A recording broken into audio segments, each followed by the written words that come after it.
Ouch, ouch, kitty cat. Ouch, ouch, ouch, kitty cat. Ouch, ouch, ouch, ouch, kitty cat. She wants to use me as a pincushion. Hey there, Rad Rascals. Today I have something a little different for you. I'm going to talk to you about an experience I had a few days ago on social media. It highlighted the importance of protecting your friends and shared connections. And it's really important when you're online to protect not just yourself, but your friends and family too. All right, well, here's the background. A few days ago, I received a message on Instagram from someone I did not know.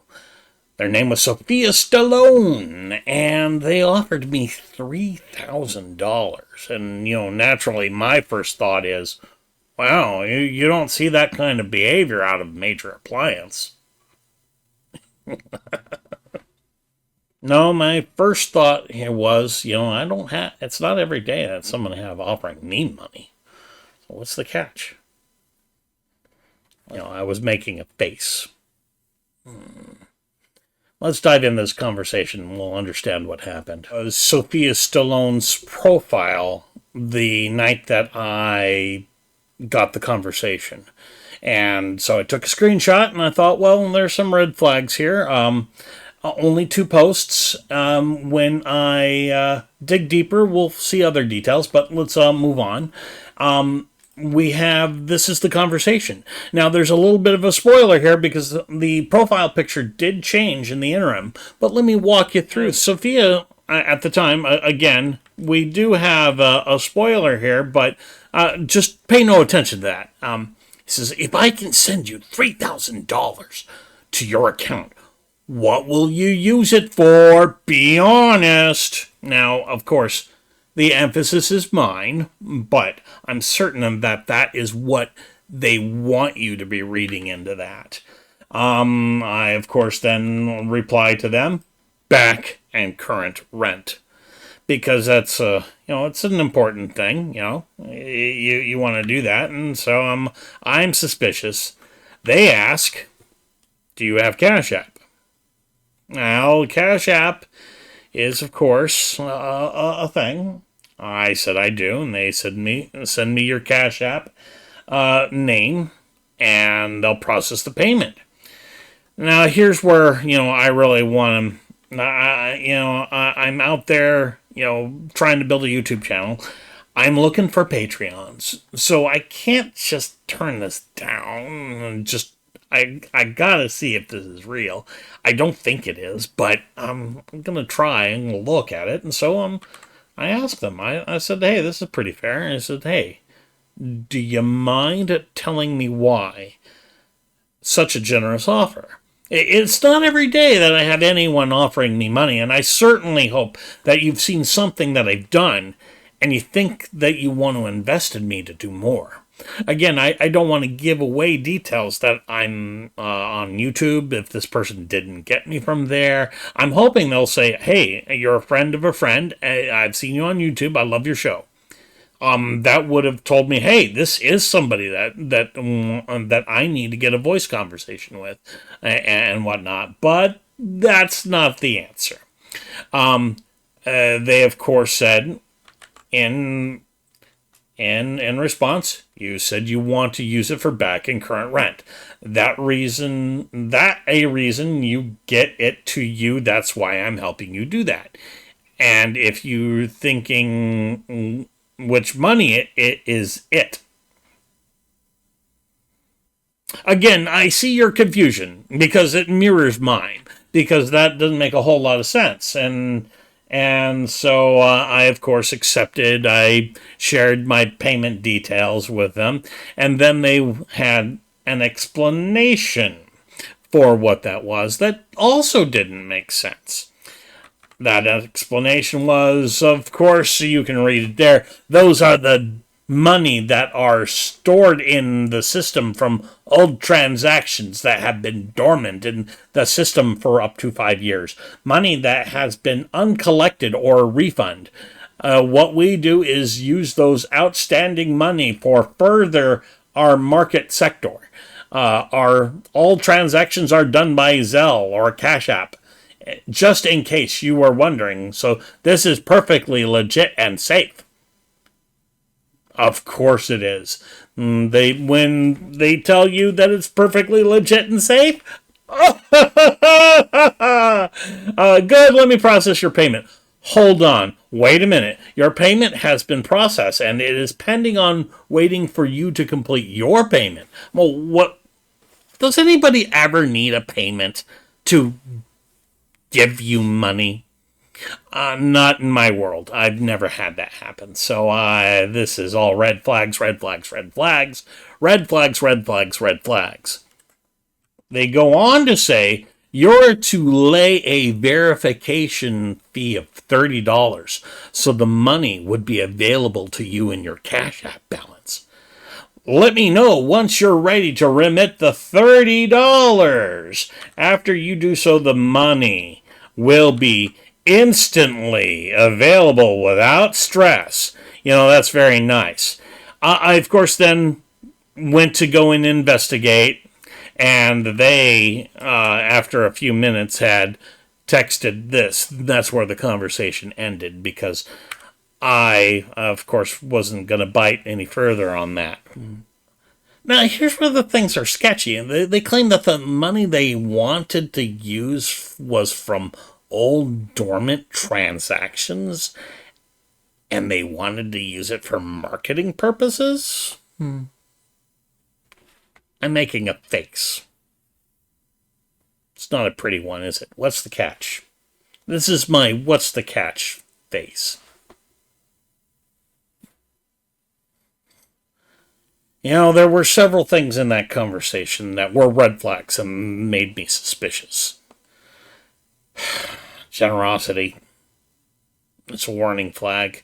Unfortunately, a stranger who offers you a large sum of money without a clear reason, that's a warning sign. That's a red flag.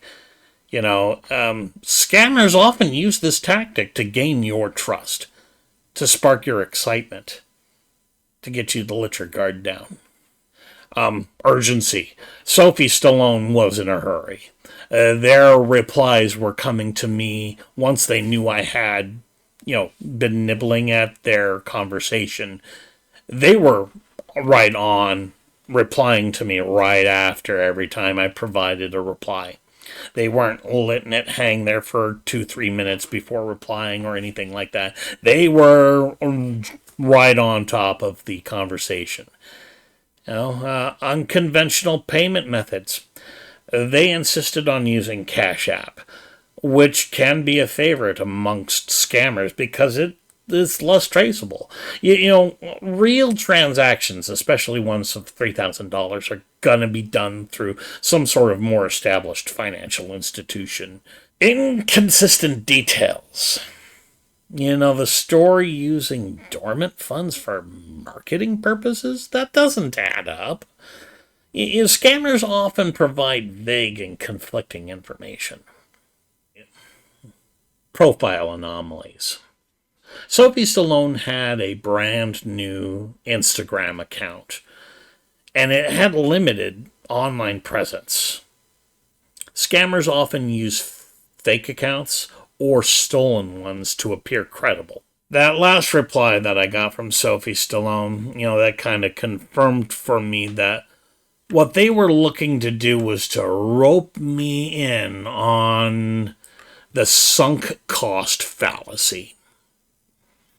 They asked me for $30 in order to get the $3,000, and I have a feeling that that would have resulted in me doing an ever increase of outlay of fees in order to be able to collect the fictitious $3,000. The sunk cost fallacy makes people not want to give up on something they think they've already invested in. It leads to people throwing money into a pit. You might take a chance on this $3,000. You might say, hey, it sounds reasonable. They might need to make sure that my account can be transferred into and out of, back and forth. And, this is what the scammer wants you to think. They want you to come up with a reason that will make their bullshit sound reasonable. The scammer wants to gain that trust, so they get you on that little treadmill, so they can get you to bite, and then they'll suck $3,000 out of you, piece by piece. I'm not surprised, but it did make me a little mad, and I feel sick to my stomach, and I didn't even get tricked. I then reported the account as fraudulent, and a couple of days later changed his name to Timothy Wright 123. Still only has 2 posts, has more followers, and is following more people. Means he's trying to scam more people. The instinct to trust people is what they take advantage of. Be careful online.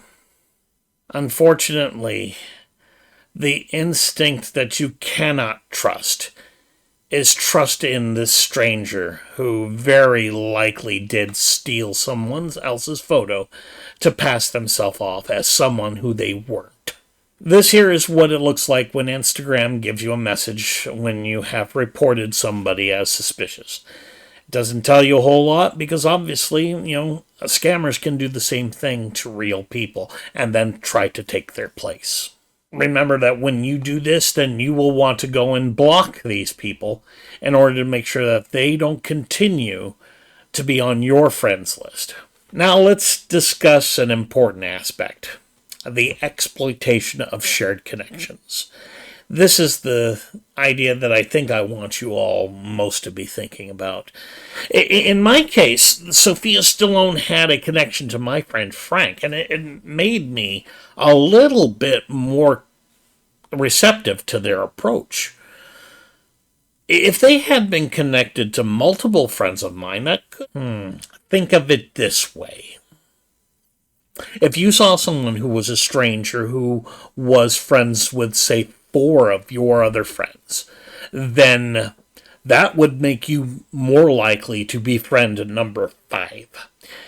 This allows them to trick more of your friends into becoming friend number 6 in their web of deceit. Verify your friendships.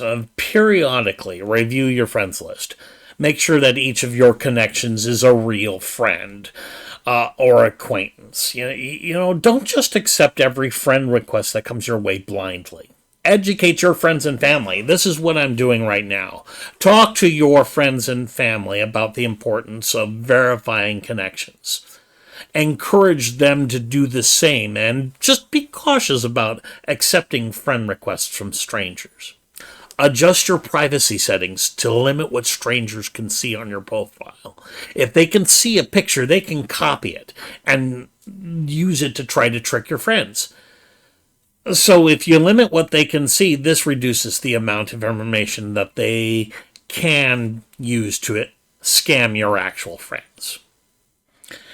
Well, Rad Rascals, I hope that my experience with this scammer helps to keep you more vigilant online. Remember, the internet, it can be a fabulous place. Fantastic, in fact. But it's essential to watch out for these kind of threats and take measures to protect yourself and your loved ones. Remember, if something sounds too good to be true, then it probably is. That is it for now. I've shared with you today an example of somebody who is not being good. Don't be Sophie Stallone or Timothy, whatever your face is. Rathgar here, reminding you, be good!